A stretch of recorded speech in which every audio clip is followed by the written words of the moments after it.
On September 11, 2001, 4 airplanes were hijacked by terrorists and were used as weapons to cause destruction. The events of those days changed us all. Today, I am not talking about the terrorists, rather, I am choosing to honor those who lost so much that day and to remember the heroes such as the police officers, the firefighters, the boaters, the common person that emerged from this tragedy. Hey, 6th graders, my name is Mr. Lee, and I am the social studies teachers on the Stars and Stripes team. And I'm here today to talk to you about a pretty serious topic, a historical topic that changed millions of lives forever. September 11th, 2001, 19 years ago today, 4 planes crashed into various places across our country. New York City, the Twin Towers, Pentagon outside of DC, and one of the planes crashed in Pennsylvania. And we're going to walk you through, I'm going to walk you through a little bit more details of what happened that day and why we remember this time, followed by a video. So why do we study this event? Well, we study this event to remember those who were lost that day, the thousands of lives that were changed forever, and the millions of people that were impacted by those loss. We remember the heroes that emerged that day that selflessly put themselves in harm's way, whether the police officers, the firefighters, just normal people out on the street to help people because it was the right thing to do. We remember a time that our country came together, regardless of politics, religion, race, ethnicity, preferences, came together and united for a common purpose, and we put our differences aside. And it was really, truly a beautiful thing. We also remember so history does not repeat itself. So we were attacked. This is the Twin Towers. 2 different planes at different times hit those 2 towers. Eventually, those came down and crumbled. This is the Pentagon outside of DC. A lot of our military officials work there. Many lost their lives in that attack. And then lastly, hijackers, terrorists took over Flight 93, and the passengers took it back over. We don't know exactly where that plane was headed, but it crashed in the fields of Pennsylvania. Unfortunately, no survivors. That day, there were heroes. See from the pictures. We grieved. Grief is a powerful thing.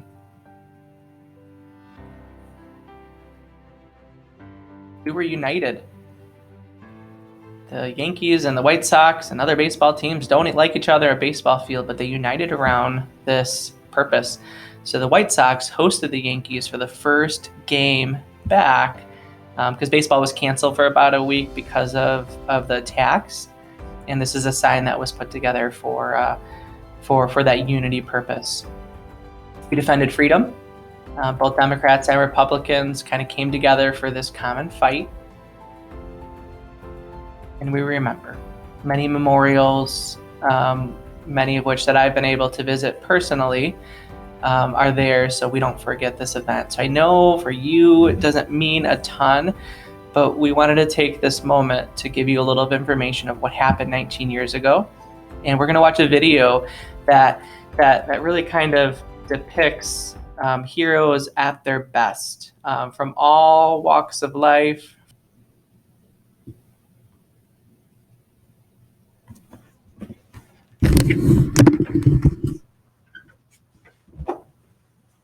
I thought I was watching a movie, Towering Inferno at first. And then I looked real close and I noticed it was the World Trade Center. I was compelled because I'm a type of person that can't stand by and watch other people suffer. And to me, they were suffering. They wanted to get off the island. And there was no way for them to get off the island other than the water. And I had noticed when I was watching the television, I saw a lot of, the ferries going up into the slips and taking people off. I said, fine, we could do the same thing. I could take people on my boat, get in there, take them where they have to go. And that's what we did.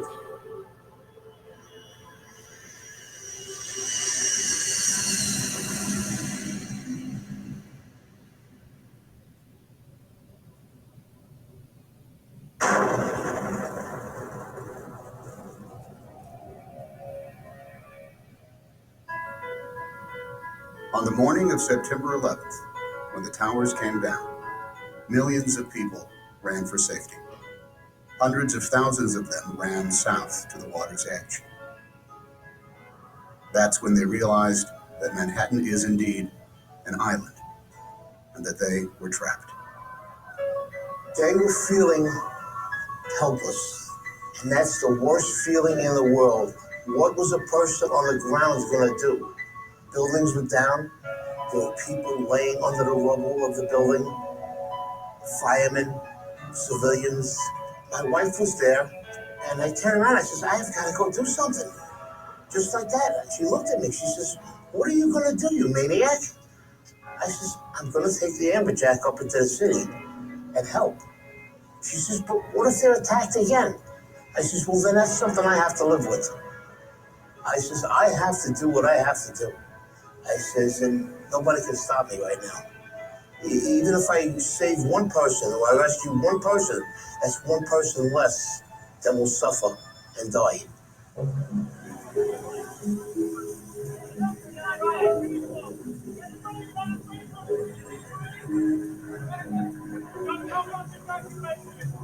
You ever tried to evacuate Manhattan because nobody knew what was going on? You know, you didn't know if something else was going to happen. It was just, a madness on one side and, wanting to help people on the other side. They were just streaming out of the buildings. And the first mode of transportation they saw was a ferry boat. That's when they knew, this is how I'm getting out of here. So they didn't even care where the boat was going. There wasn't panic in New York in the beginning, just volume. So it wasn't until the first building fell that there was panic.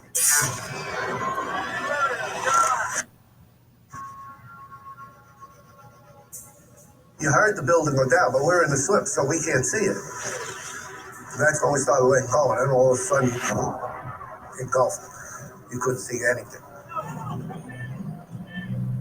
People were actually jumping into the river and swimming out of Manhattan. Boats were very nearly running them over. Wait.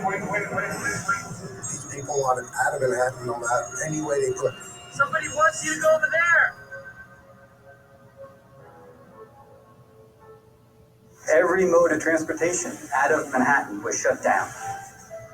All the subways were shut. Tunnels were all closed.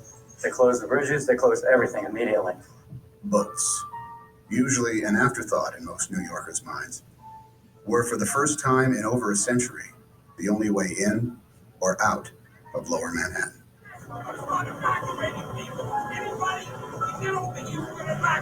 The process that actually had already started. There were some boats that were grabbing people, that people were lined up at the walls. On the left. It's just human nature. You see people in distress on the seawall in Manhattan begging you to pick them up. You have to pick them up. They didn't know what was going on. They seen the building getting hit with these two planes. As far as they was concerned, we was being bombed. I was wondering if they were going to come on the boat, if they had people with bombs, or if they were going to come on. We're a big orange target in the middle of that harbor. My job is to keep the boat safe, the passengers safe, my crew safe. Everybody was in shock, running around. They didn't want to leave their families. They had loved ones running around the city. Nobody has a baby. Nobody has it. There was one guy ran from the apron and jumped onto the boat. He grabbed onto the metal, climbed up right next to the pilot. So I'm going out there to say something. He slides down to the next deck. So the deckhands get him and go, what are you doing? He goes, I'm jumping for my life. So, you couldn't argue with him there.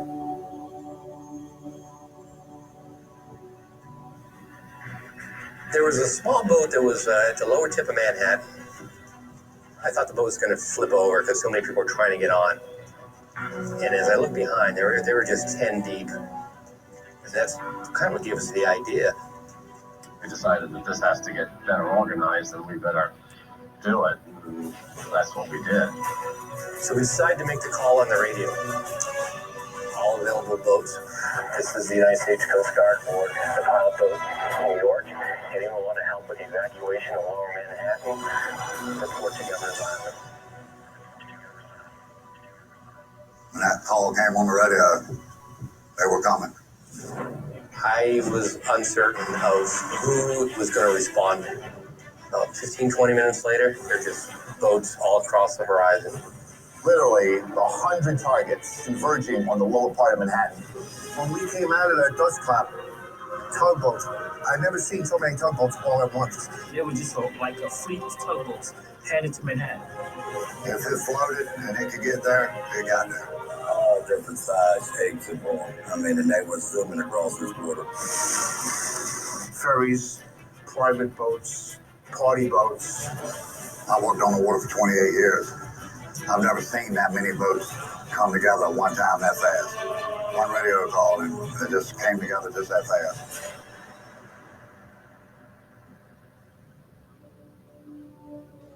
Hundreds of boats converged on the city, leaving the sun-bathed harbor behind them. Dead ahead, the unknown.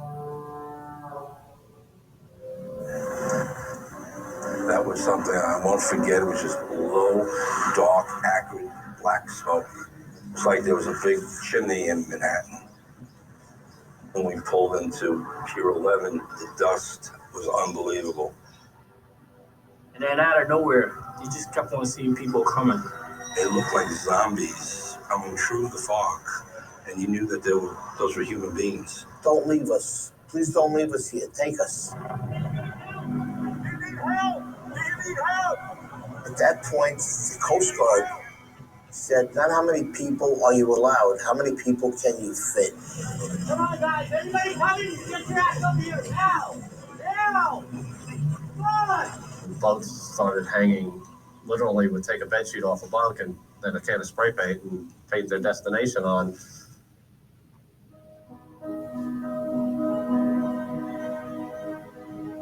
Some of these people never been in the water, never been on a boat before. Housewives, workers to do windows. We had executives. And the thing that was the best, everyone helped everyone. I want you to hold my hand. Come on board. Get inside. One at a time. Get inside. I saw 4 businessmen lifting up an old woman with a seeing eye dog, a German Shepherd, and they lifted her up like a surfboard and passed her over the handrails. When we would carry a load of people over, and there was somebody standing there that seen their husband or wife, that made us feel even better, Well, at least we got 2 back together, Keep on going, The guy that works at the ferry, he's a welder. His son was on my boat. He actually came up.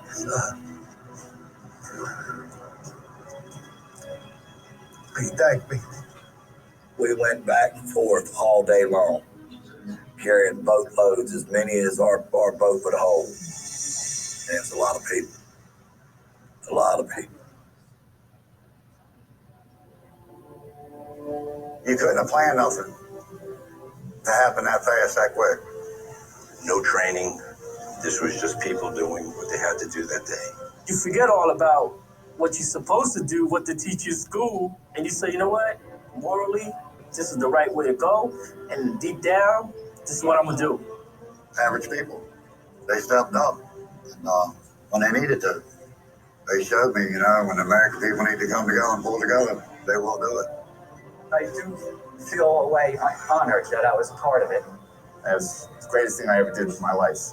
The greatest day that I've ever seen in all my boating, my life on the water. The Great Boat Lift of 9/11 became the largest sea evacuation in history. Larger than the evacuation of Dunkirk in World War II, where 339,000 British and French soldiers were rescued over the course of 9 days. On 9/11, nearly 500,000 civilians were rescued from Manhattan by boat. It took less than 9 hours.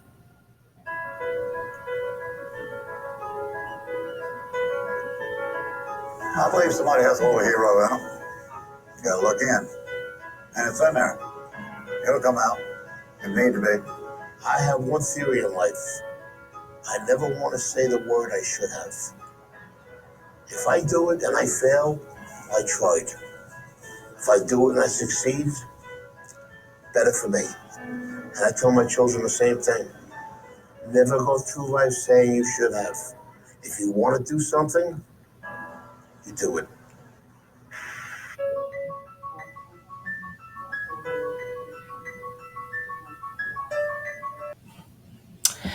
Well, pretty incredible stories. Probably should have watched that in full before shooting this video, but yeah, a lot of emotions that day, a lot of emotions even still today.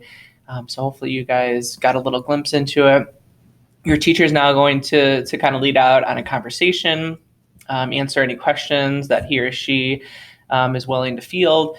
But my challenge for you today is to be that hero or that person in your family, even today, even a small thing, picking up the slack around the house, initiating those chores that you usually resist to do. Be the hero in your house.